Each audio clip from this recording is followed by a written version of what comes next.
indigenous people singi nahet piraba phangum thokpa hak mayam ama matlaga leiramba ek mayam amana eikhoi kamai hingami khangbibra major community ori maitais masana masaje lotion janaba ek siamaga leirami masana masaje dum lotion jaba koi gi kano sugi kulu tharga chu hoina dum eikhoi je salaga dum loikidaba Katrinege na takrinege na chuwa na dum uba dum matonda di taaga leram example umpi MLR Act Manipur Land Revenue Act pikrabat 8% gi lamchi da major community maitai na atopa community am da lam ma yon jaba adugi lam dul lei amuk aina lei ge hai matal madu Deputy Commissioner de permission lo holame eikhoi se dum matom da eikhoi si lamji yo lamma amuk lei ya lemna khoi si matom da mangje ina na bagi afa policy leram de ya mangninge adu politically hujiki yam luruba tanja si da kari gi no haina mayam logi ka trai nai ngang de bani ishon pirak pane sidai kidang thengda radi noi mulle ne he noi makeup thoro ga na ishon pirak tanja masida koi punna makeup thomi narga ama toy no hona mina se koi kanada kari da koi gi government gi site gi koi karimta leite koi gi democracy system adu amu hanjala lagai indigenous people so the lady ba mayam se fajna with dignity hingau godaba masida kari gumba koi gi steps hoigraba Saliba steps the get when was it lady Manipur toy but looks at get coin steps hoigraba emotion among targets at kraba Natraga Kalak and Tina among targets at kraba Natraga Igi have individual ego or Igi have individual minchat tanable on the Sanagrakati Levaxi Tungi Mirol Satina Kaibama Lehogudaba Tangiba Kongtang, Tangadaba Kongtang si Karino Habasi, Kongama Tang Dinga, Manga Tarara Kalaga Tangba Matam Tangjalurba Kongtang, Weragasu Mapam to the Tagada lady had the money and Toga to Palambi and Gadaba Matam Siki Poch Ipai Pugi Polo the Kongtang ani Mang the Sut Kongtang, Ahum Mang the Sut Ani Tungdahan. Madam the Soiba Yada Bagi Adumba situation to me. Manipur Prajani and a Kambiranga. Nangba Yam Laiba Haiba Yam Laiba discuss on the Karida, the big Mamanga Pamaga, Nanging Bangangba, but practically implement away our other bro. Siki Port Mayam, Kanakanano, Woi the Canale, Mang the Canale, yet the Canale. I see how you're going to on the Kari Lakani. Kari reactor, Mamma, was it Lloyd Hokre? Assembly session number Konanaba Honor, but the Pamnaba Honor, but the Karamba angle, the Kari Laga Kari Tenagi gay. I was loin covered Mayam the war, loin Hanagri. Masima Pamnaba, Masima Waripam alone of honor with the governments in Kayam, Waram with the gaps, ma'am, like Hungary. But we took the state. Sarkar Sigi eikhoi adugumba party na dekhoi Manipur bu ai political benefit kharigdam ta yon thokpa ngamba dung party do koi nate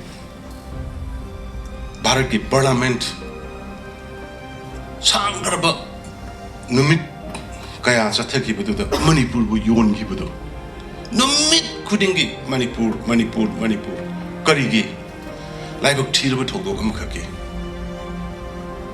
Labok Tirba took to the Isan Ani Nataisa Mong. Yes, I put them condemned away. But Madug is subject to the Hanjan Tarokana de leader. Honorable Prime Minister of the No Confidence Motion, Tankat Pikiba. Manipur the PR, Tangadavni had a democratic government, she muted Kadavni and allowed Kiba. Taudok to Kamai Toki no have a Simayamakan. We all condemn it. condemnable de condemn to we koi but hari ba marai ba thir bi isen na ni du chu muk kan bi raga phi ron phajana sha chen bi raga muk mayum da ya hullam mi adu gi part tu bu de koi khana ba de yaw hinsa ya tam bu dong na ko Indian Parliament bithi mi am da on ki adu gumba party du na ngasi laiba muksi ba saraga ai yaning de laiba muksi ba se thamoi da thabak na ut ka da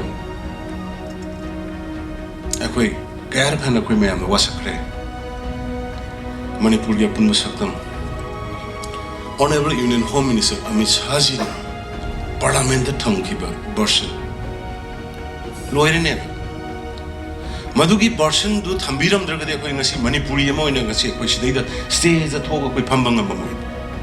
Delhi is Salamayabunabunga. The root cause of the crisis, root cause of the conflict. Honorable Union Home Minister, the clear cut hunger. Eikhoi core issues. Pichibi Mayam Kangasi. Eikhoi Yolamba Mayam to sit political benefit Karagidamukta. eikhoi democratically khalabe kano simu muthat na bahona ram pr thamna bahona ram praja mayam bu wahan na apswa bu salaga na hen na bahona ram mayam do maya kumki hojik shu manipur praja da ina appeal to jining base please come and trust thambio manipur kandori se koi mayam punamak praja sing ki support kalo ina kandori eikhoi khongpham am lengoi Leminari by Sinau Hanagi Leirami Baki tried to traga Mari Mangagi.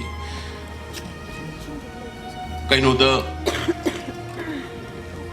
Moirang Kunu the Sariba ethnic park the lady by Manipuri structure. A quick hello. Punai Kohin Minan of Gilamaki, Satrapala. Indigenous people singing Nahet Piraba. Pangbum to Bahak Mayamama, Matlaga Malagalam, Ek Mayamana. A quick am I hang a Mikam Bibra. Major community of my days. Masana Masazi lotion general Ek Shiamaglam. Masana Masazi dum lotion, Jabakogi Kanosugi Kulu Harga Chu Wina dum, my coaches Alagadum Loikida. Captain Egan, Captain Egan, Chu Wina dum, Matonda de Tagalam. Example of people. MLR Act, Manipur Land Revenue Act, big club 8% gi lam chide do. Major community mai taina, atopa community am the lam mama yon rabo. Adugi lam do like amok aina like hammer the madu. Deputy Commissioner de permission lo holam. Eikhoi se dum matom da eikhoi si lamji go lamma mung lai ya lemna khoi si matom na mangje ina na ba afa policy le namde yang mangni nge adu politically khoji ki yam lu ru ba tanja si da kari gi no haina mayam logi ka trai nai ngang de ni gasi thoi ba thok dok se karai de gi thok pon 1971 the land give a blunder mistake 72 gi 205 the land give a mistake 208 the land give a mistake 2013 the panchayat chanaba mafam mari kangla thongbi gi panchayat chanaraga leiba mafam mari block mari autonomous district council gi ne bithom